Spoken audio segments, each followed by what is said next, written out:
The Old Sailor's Tale. Episode 1: The Harbor of Forgotten Names. The village of Blackwater Harbor had always belonged to the sea. Long before sunrise, fishermen pushed their wooden boats into the cold gray water. By evening, they returned with tired faces, weathered hands, and stories carried by the salty wind. Children gathered along the docks, hoping to hear tales of distant lands, giant whales, or pirate ships. Most of those stories grew larger with every telling.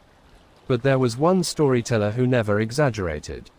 Every evening, as the sun disappeared behind the endless ocean, an old sailor sat alone at the far end of the harbor. His coat was faded, his boots were worn, and a long scar stretched across the left side of his face. His white beard moved gently with the sea breeze, and beside him rested a strange brass compass that never seemed to point north. No one in the village knew his real name anymore. To everyone, he was simply known as the Old Sailor. The children feared him, the fishermen respected him, the elders avoided asking questions about his past. Only one person dared to sit beside him. A curious 12-year-old boy named Thomas.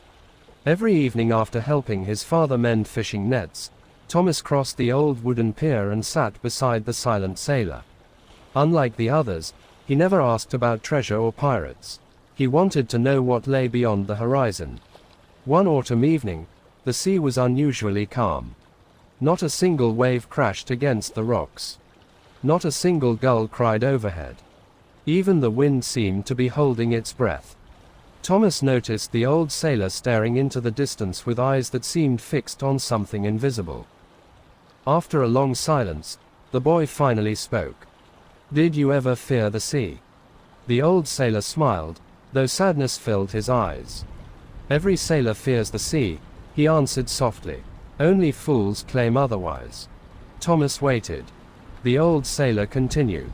"I first sailed when I was 17. I believed the ocean was nothing more than water stretching beyond the edge of the world. I thought storms were the greatest danger a man could face." He looked toward the dark horizon. "I was wrong." The old sailor closed his eyes as though the memory itself had become heavier than the years upon his shoulders. It was the summer of 1743. Our ship was called the Morning Star. She was a proud merchant vessel carrying cloth, spices, and barrels of fresh water across the Atlantic. There were 32 men aboard. The captain was respected by every sailor who knew him. He had crossed the ocean more than 50 times. He feared nothing. So I believed. The voyage began peacefully. For nearly 3 weeks, favorable winds carried the ship across endless blue waters. The crew laughed while cleaning the decks. Songs echoed across the sea. Young sailors dreamed of fortune waiting in distant ports. The nights were filled with stars brighter than Thomas could ever imagine. The old sailor paused. "Have you ever seen an ocean with no land in sight?" Thomas shook his head. "It changes a man. When there is nothing but water in every direction, you begin to understand how small you truly are." The sailor's voice grew quieter.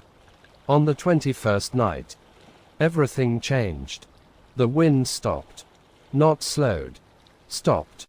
The sails hung lifeless. The waves became smooth as polished glass. The ship drifted without purpose. The silence unsettled even the oldest crewman. No birds circled above.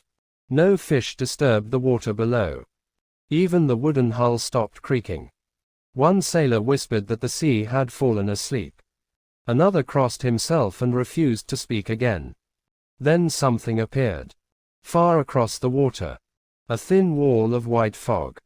It did not drift with the wind. It moved against it. Slowly. Deliberately. As though it were searching. The captain watched it through his brass telescope. His face turned pale. Without another word, he ordered every lantern on the ship extinguished. No one questioned him. Darkness swallowed the vessel.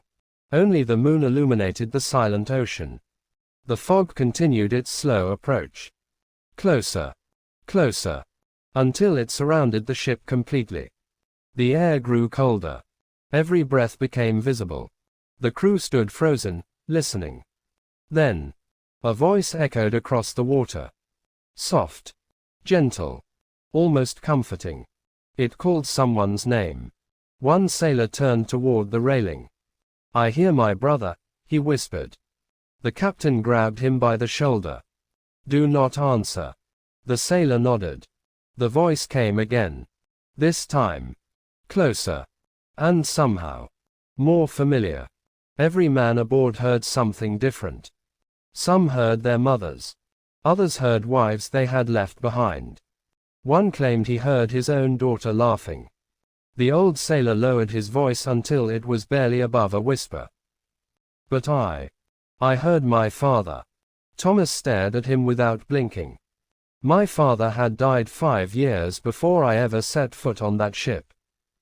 The old sailor looked down at the strange compass resting in his hands. "I knew that voice could not be real. And yet, I wanted to answer." Very slowly, the old sailor closed the compass. His hands trembled. "When I finally found the strength to look away from the sea. One member of our crew was gone. There had been no scream. No splash. No struggle. Only an empty place on the deck where a sailor had been standing moments before." The captain whispered something that chilled every soul aboard. "He has taken his first name." Thomas frowned. What did he mean? The old sailor looked toward the dark sea once more. "I'll tell you tomorrow. For the worst part wasn't that we lost a sailor.